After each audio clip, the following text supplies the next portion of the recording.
Sir, मैं ये कहने आया हूं कि हम अपने हाथों पाकिस्तान के टुकड़े कर रहे हैं। मैं समझा नहीं कैप्टन।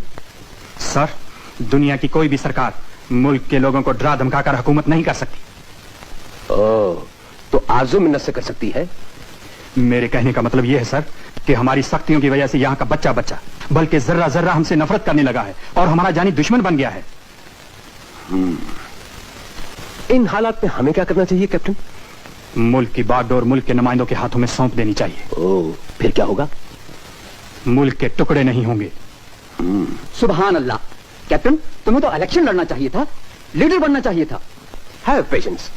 हाँ तो कैप्टन, आज हुकूमत की बागडोर किस नुमाइंदे के हाथ सौंप दी जाए जिससे वतन के टुकड़े भी ना हो और हमारी हुकूमत का नाम भी बदनाम ना हो? आवामी लीग के हाथों में। मगर आवामी लीग और पीपल्स पार्टी एक दूसरे से मुत्तफिक ही नहीं है। ये तो सिर्फ हमारा कहना है सर। जैसे कि हमने बंगालियों पर तोहमत लगाई है कि वो सच्चे मुसलमान नहीं हैं, हालांकि खुदा गवाह है कि हमने लोगों को इबादत गाहों से निकाल निकाल कर